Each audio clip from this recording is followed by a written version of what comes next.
अस्सलाम वालेकुम। Chemistry part 1 का जो पढ़ रहे हैं उसमें चैप्टर नंबर 1 है और चैप्टर का नेम है बेसिक कंसेप्ट और उसके हम टॉपिक पढ़ रहे हैं रिलेटिव अबंडेंस ऑफ आइसोटोप्स। ठीक हो गया। सबसे पहले मैं डायरेक्ट डेफिनेशन पे नहीं जाऊंगा, ठीक है ना। ऐसे अच्छा नहीं कोई समझ नहीं आती जब बस रीडिंग करते जाओ। मैं आपको पहले इन रिलेटिव अबंडेंस ऑफ आइसोटोप्स ये जो वर्ड हैं 3 ना, इसको मतलब समझाऊंगा। जब आपको मीनिंग समझ आ गया ना तो आपको पूरा टॉपिक कवर हो जाएगा, समझ आ जाएगा।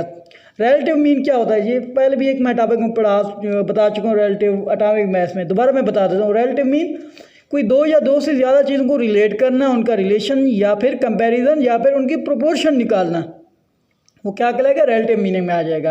अगर मेरे पास 2 या 3 चीज़ें हैं, मैं उनका अगर देखूँ मैथ सपोज करें, उनकी मैथ के हिसाब से देखूँगा कि अगर रिलेट करूँगा, कंपैरिजन करूँगा, किसका मैथ ज़्यादा है किसका कम है।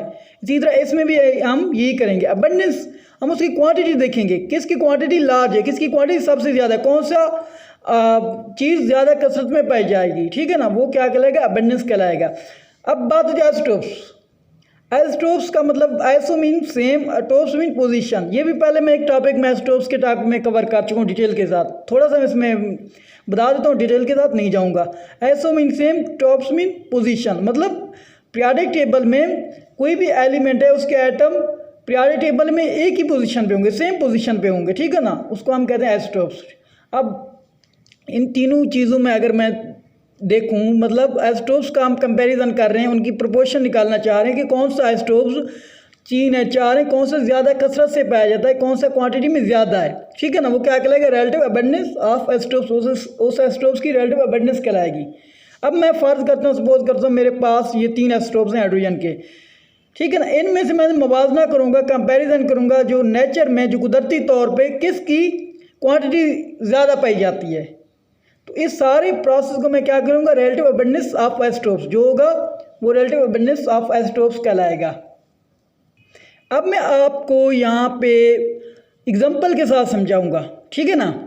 अब आप सोच रहे होंगे कि यहाँ पे हमारे पास 2 आइसोटोप्स का हमने मुवाजना क्यों किया, तीसरा जो होता है उसका क्यों नहीं किया। उसकी मैं भी रीज़न आपको बता देता हूँ क्यों नहीं कर रहे। कि ये जो H13 होता है ना हाइड्रोजन का आइसोटोप, थर्ड वाला जिसका मास नंबर 3 होता है, वो होता है रेडियो एक्टिव आइसोटोप्स, ठीक है ना। रेडियो एक्टिव का मतलब ये होता है ऐसे एटम या ऐसे आइसोटोप्स जो क्या करते हैं, हर वक्त क्या करते हैं, रेज इमिट करते रहते हैं। मतलब पहले अगर वो 3 था, बाद में वो 2 हो जाएगा, बाद में वो 1 हो जाएगा। मतलब हम उसको एक टाइम पे वो क्या नहीं कर पाएंगे, उसकी अबंडेंस फाइंड नहीं कर पाएंगे। इसलिए हम इसको जो रेडियो एक्टिव आइसोटोप्स होंगे, आगे भी आएंगे तो मैं रेडियो एक्टिव आइसोटोप्स को बस बता दूंगा ये रेडियो एक्टिव आइसोटोप्स है। इसकी रीज़न नहीं बताऊंगा कि हमने इनको रेडियो एक्टिव आइसोटोप्स क्यों नहीं इंक्लूड किया। उसकी रीज़न ये है कि हम उसकी एक्यूरेट प्रिसाइज हम मेजर नहीं कर पा सकते, ठीक है ना, कर सकते उसकी अबंडेंस। सो चलते हैं आगे। H11 जिसका मैस नंबर 1 है और जिसका मैस नंबर 2 है, ये इसकी अबंडेंस ले लेता हूँ, ये मैस नंबर है, ठीक है ना। इसकी अबंडेंस जो होती है 99.985 और इसकी होती है 0.015 और इसका मैस नंबर 1.0078 और इसका जो होता है मैस नंबर 2.0141 होता है। अगर मैं आपको एग्जांपल देता हूँ, मेरे पास कोई सैंपल आ जाता है, कोई भी हाइड्रोजन है, ठीक है ना। मैं फर्ज करता हूँ मेरे पास हाइड्रोजन के 100 आइटम है। Have you got it? मेरे पास 100 आइटम है हाइड्रोजन के। अब मैंने देखना है इन 100 आइटम में से 100 इज जस्ट अ नंबर, ठीक है ना, एक नंबर है। आपने इसको फर्ज कर रहा हूँ, मैं सपोज कर रहा हूँ, पहले बता दिया, ज़रूरी नहीं आप 200 भी ले सकते हो। मैं 100% क्योंकि 100 में से होती है इसलिए मैं 100 ले रहा हूँ। अब मेरे 100 में से मेरे जो होंगे, ये जो H11 है, इसमें से हमारे होंगे 99.985 आइटम किसके होंगे, H11 जिसका एटॉमिक नंबर 1 होगा। और इन 100 आइटम में से मेरे क्या होंगे, 0.015 किसके आइटम होंगे, H12 आइसोटोप्स के, ठीक है ना। अब इसी तरह मैं बात करता हूँ कार्बन की। कार्बन के भी 3 आइसोटोप्स हैं। तीसरा आइसोटोप कार्बन 14 है जिसका एटॉमिक मास 14 है, पर वो हम रेडियो एक्टिव आइसोटोप है इसलिए हम इसका कंपैरिजन करते हैं। ये अबंडेंस है इनकी, ये मैस है। इसकी कार्बन 612 की 98.893, ठीक है ना, मैस 12.0 है। अब ये कार्बन की जो है अबंडेंस 1.017 होती है और इसका मैस नंबर 13 पॉइंट समथिंग होता है, ठीक है ना। अब अगर सपोज करें वही सेम एग्जांपल, मेरे पास कार्बन के कितने आइटम हैं, 100 एटम है, 100 का जस्ट नंबर, इसलिए मैं 100 दे रहा हूँ क्योंकि परसेंटेज जो हम निकालते हैं, जो परसेंटेज होती है वो 100 के से निकालते हैं। अब इन 100 में से मेरे कार्बन 12 के जो एटम होंगे या परसेंटेज होगी या फिर उसके AMU होंगे या ग्राम होंगे, वो कितने होंगे? 98.893। अगर एटम हो, ये एटम लिए तो ये एटम बन जाएंगे, अगर ये परसेंटेज होगी तो ये परसेंटेज हो जाएगी, अगर ये क्या होगा? AMU होगा, एटॉमिक मास यूनिट, तो ये भी AMU होगा। और इन 100 में से मेरे पास वो कार्बन 613 के 1.10 एटम होंगे।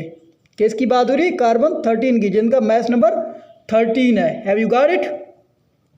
अब हम इसको डिफाइन करते हैं, रिलेटिव अबंडेंस ऑफ आइसोटोप्स को डिफाइन करते हैं। यहाँ पर मैंने 3 डार्ट लगाए हुए हैं, पहले मैं इसको जस्ट एग्जांपल से दोबारा समझा देता हूँ।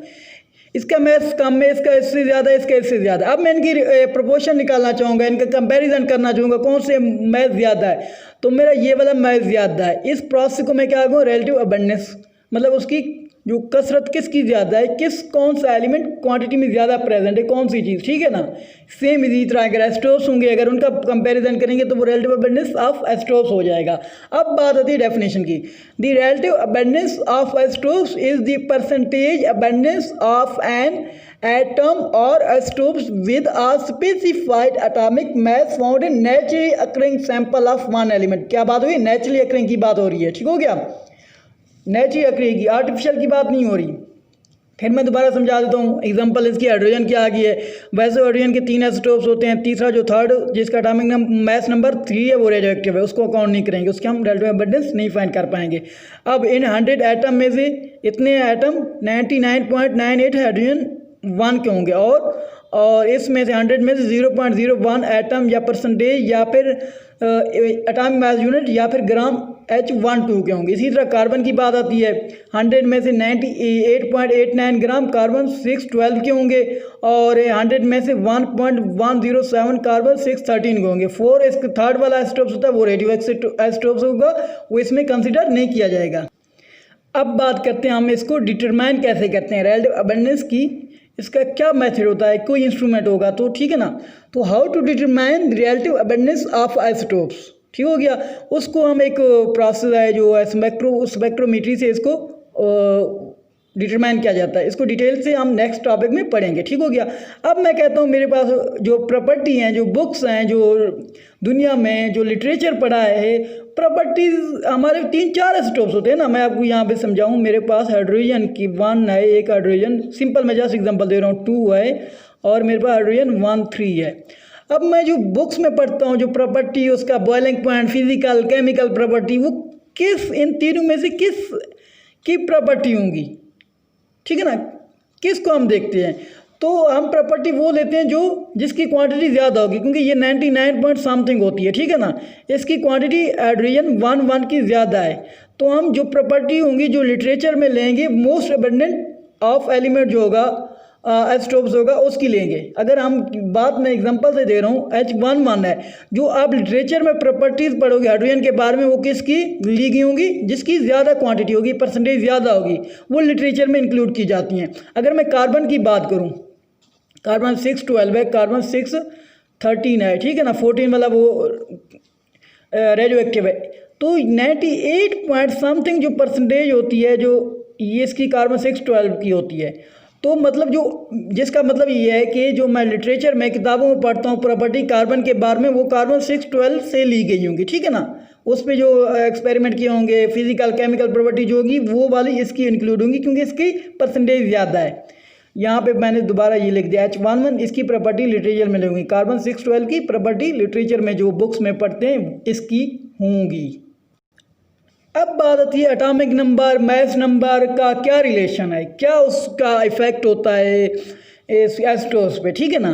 सबसे पहले हम देखते हैं isotopes of odd atomic number, ऐसे आइसोटोप्स जिनके एटॉमिक नंबर क्यों ऑड, 1 3 5 7, ठीक है ना, सो वन सीधा चल जाएगा। तो इनके आइसोटोप्स कितने होंगे? ये they never possess more than 2 stable isotopes. बात ये वर्ड आपने नोट करना है, स्टेबल आइसोटोप्स की बात कर रहे हैं। इसके 2 से ज़्यादा स्टेबल आइसोटोप्स नहीं होंगे, 2 होंगे, ठीक है ना, मैक्सिमम 2 होंगे। जिनका एटॉमिक नंबर ऑड हो, फॉर एग्जांपल 1 3 है, ऐसे एलिमेंट जिनका एटॉमिक नंबर 1 3 5 7 ऑड में आता है, एटॉमिक नंबर की बात हो रही है, उनके मैक्सिमम जो ज़्यादा से ज़्यादा स्टेबल आइसोटोप्स कितने होंगे? 2 होंगे। अब मैं बात करता हूँ हाइड्रोजन की।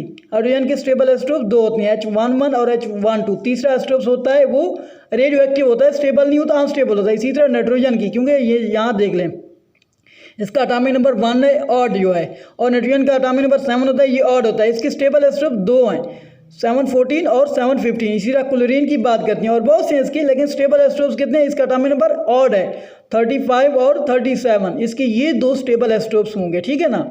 और ब्रोमीन की बात करते हैं और बहुत से इसके आइसोटोप्स हैं, लेकिन जो स्टेबल आइसोटोप्स 2 होंगे। मैथ नंबर जो है 79 होगा और 81 होगा। ये एटॉमिक नंबर आप देख रहे हैं, इसका क्या है? 35, इसका भी 35 है, ये ऑड है, ठीक हो गया। इसकी जो स्टेबल आइसोटोप्स, ऐसे एलिमेंट जिनका एटॉमिक नंबर ऑड हो, उसके मैक्सिमम जो स्टेबल आइसोटोप्स कितने होंगे? 2 ही होंगे। अब बात करते हैं जिन आइसोटोप्स, ऐसे आइसोटोप्स जिनका एटॉमिक नंबर इवन हो, उनके आइसोटोप्स कितने होंगे? 2 होंगे, 2 से ज़्यादा होंगे, कम होंगे। इनके लार्ज नंबर ऑफ आइसोटोप्स होंगे, मतलब बहुत ज़्यादा होंगे। फॉर एग्जांपल मैं एग्जांपल देता हूँ ऑक्सीजन की। ऑक्सीजन का ये जो एटॉमिक नंबर 8 है, इवन है, ठीक है ना। इनके 2 से ज़्यादा हैं, बहुत ज़्यादा हैं, 3 है, 4 है मे भी, ठीक है ना। इसकी यहाँ पे 3 आइसोटोप्स स्टेबल की बात हो रही है। अब सल्फर के जो स्टेबल आइसोटोप 4 होते हैं, ठीक है, क्योंकि सल्फर का एटॉमिक नंबर 16 है। जो स्टेबल आइसोटोप 32, 33, 34 और 36 होता है। अब बात करते हैं ऐसे एलिमेंट जिसके मास नंबर किसका मल्टीपल हो? 4 हो, उसके आइसोटोप्स कितने होते हैं? उसकी मोस्ट अबंडेंट, बहुत ज़्यादा उसकी मिकदार, क्वांटिटी, अबंडेंस होगी। फॉर एग्जांपल है 16, ऑक्सीजन 16 है, ठीक है ना। मैग्नीशियम है, सिलिकॉन है, कैल्शियम है, आयरन है। जो हमारे पास ऑक्सीजन का एटॉमिक जो मैथ है वो 16 है, वो 4 का मल्टीपल है, ठीक है ना। और मैग्नीशियम का 24 मैथ नंबर, ये भी 4 × 6 का 4 का मल्टीपल है। और सिलिकॉन 28 है, ये भी 4 का मल्टीपल है। और कैल्शियम 40 है, ये भी 4 का मल्टीपल। आयरन 56 है, ये भी 4 का मल्टीपल है। ये जो 5 हम आइसोटोप्स के एलिमेंट की बात कर रहे हैं, ये अर्थ क्रस्ट का 50% अर्थ क्रस्ट का होंगे, जो 50% होंगे, बाकी होंगे। और ये जो 5 होंगे ना, ये जो ऑक्सीजन, मैग्नीशियम, सिलिकॉन, कैल्शियम और आयरन, ये 50% अर्थ क्रस्ट का होंगे। जो टोटल 280 हैं आइसोटोप्स नेचुरली अकरिंग, और उसमें से 154 के एटॉमिक नंबर जिनका मास नंबर इवन है, ठीक है ना। ये में कोई एलिमेंट एम है, उसका एटॉमिक नंबर भी इवन होगा, मास नंबर भी इवन होगा। उस कितने वो आइसोटोप्स होंगे? 154 out of 280। Have you got it? अब मैं आज भी ये बताना चाहूँगा नेचुरली अकरिंग आइसोटोप्स कितने हैं, रेडियो एक्टिव आइसोटोप्स कितने हैं और आर्टिफिशियल आइसोटोप्स कितने हैं। जो नेचुरली अकरिंग आइसोटोप्स होते हैं वो 280 होते हैं नेचुरली, कुदरती तौर पे, और रेडियो एक्टिव आइसोटोप्स वो 40 होते हैं, ठीक है ना।